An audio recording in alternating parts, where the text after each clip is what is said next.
Die Ritter von Ren.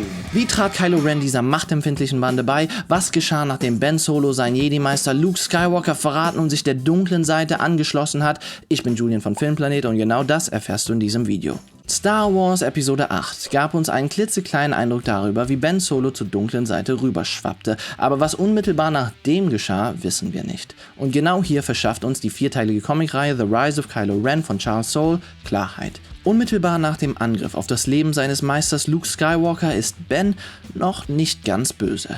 Doch er empfand Wut und Verzweiflung und fühlt sich ganz und gar von seinem Meister und dem gesamten neu aufgebauten Jedi-Orden betrogen. Dies machte sich ein Unbekannter zunutze und schoss einen gewaltigen Machtblitz auf den Tempel und löschte damit die letzten Jedi aus. Es war Palpatine. 3 junge Padawane waren zu ihrem eigenen Glück auf einer Mission unterwegs, als das Feuer ausbrach. Diese 3 waren Tai, ein sehr enger Freund von Ben, Vo, die mit Ben schon immer im ständigen Konflikt stand, und Hennix, ja, der war ein ganz normaler Klassenkamerad. Bei ihrer Ankunft hielten sie Ben für den Alleinverantwortlichen für das Feuer und während Tai Bens Seite von der Geschichte hören wollte, griffen die anderen beiden bereits zur Waffe. Der Enkel von Darth Vader hatte ein einfaches Spiel mit den Lehrlingen, ließ alle 3 mit einer Warnung am Leben und machte sich aus dem Staub. Und wo sollte die Reise hingehen? Natürlich zu dem einzigen, zu dem er ohne Scham zu empfinden hin konnte. Der Marionette Nummer 1, Snoke.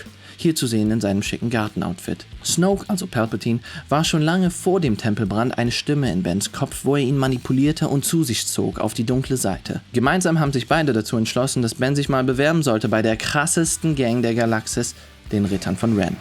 Zu dem Zeitpunkt war der Anführer der Ritter von Ren, Ren. Einfach nur Ren. So sieht er aus. Und unser Ben Solo kannte die Jungs von einem alten Ausflug mit seinem damaligen Lieblingslehrer Luke Skywalker. Luke zeigte den Rittern, wo es lang geht, und aus diesem Grund sind die Jungs heute auch noch etwas streng mit Ben, wenn es um die Neuaufnahme geht. Die Ritter gaben ihm ein cooleres, dunkles Outfit und er darf abhängen, aber haben ihm auch klar gemacht: Okay, Kleiner, um wirklich einer von uns zu sein, musst du jemanden töten. Und es muss ein guter Tod sein.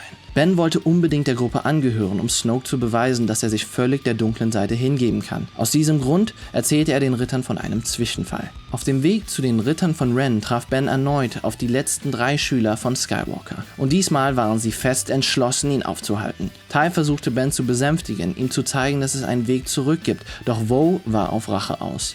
Eins führte zum anderen und Ben und Vo fanden sich in einem Duell zu zweit auf einer Klippe wieder. Nachdem Vo Ben ein weiteres Mal des Mordes beschuldigte, wurde Ben wütend und rammte Vo mit einem Machtstoß von der Klippe, nur um sich wieder einzukriegen und sie mittels der Macht und viel Konzentration in der Luft einzufangen. Hennix, der das Ganze mit ansah, nahm an, Ben hätte Vo kaltblütig ermordet und schwang sein Lichtschwert nach ihm. In seiner Ablenkung konnte Ben das Schwert nur noch in Hennix Richtung zurückprallen und tötete so eines der letzten 3 Schüler Skywalkers. Hast du irgendwelche Fragen soweit? Schreib sie mir gerne in die Kommentare und ich werde sie dir beantworten. Und sollte dir das Video gefallen und wenn du mehr solcher Videos von mir sehen willst, hilft es ungeheuer viel, dem Video unten einen Daumen hoch zu geben. So lässt du YouTube wissen, dass dieses Video von mehr Leuten gesehen werden sollte. Aber kommen wir zur Geschichte zurück. Ren und seinen Rittern war Hennix Tod nicht gut genug, also musste Ben sich weiterhin beweisen. Auf ihrer ersten Mission zusammen erlebte er aus erster Hand, wie kaltblütig und unbarmherzig Ren wirklich ist und wie sehr sich die Ritter von den Jedi mit ihren endlosen Regeln unterschieden. Apropos Jedi, Tai und Vo haben es geschafft, Ben aufzuspüren und es brach ein Kampf aus zwischen den Rittern und den beiden verbliebenen Jedi. Vo kümmerte sich um die Bande und Tai bestritt ein ebenbürtiges Duell mit Ben. Er glaubte immer noch daran, Ben komplett auf die helle Seite zurückholen zu können und auch als Ben ihn entwaffnete und Tai vor ihm kniete, beharrte er auf das Gute in ihm. Und sein Genick brach und Tai war tot. Und hierfür verantwortlich war Ren. Ben spürte nur Schmerz. Es brach ein unentbehrlicher Kampf zwischen den beiden verlorenen Seelen aus. Der eine schmerzte darüber, ein Niemand zu sein, der andere litt unter den Erwartungen darüber, jemand Besonderes zu sein. Ein Kampf spürbar an allen Ecken der Galaxie und ein gewisser Puppenspieler empfand ein Erwachen. Und endlich ließ Ben es zu. Die Wut, den Hass, das Leid, die dunkle Seite. Nachdem Ben Solo Ren tötete, nahm er auch der letzten Schülerin Skywalkers das Leben. So erreichte er den Rang als Anführer der Ritter von Ren. Ben wandte sich ganz und gar der dunklen Seite zu und mit all dem Schmerz, den er durch die Liebenden seines Lebens erleiden musste, verdarb er so den Kyberkristall seines Lichtschwertes und es wurde geboren Kylo Ren.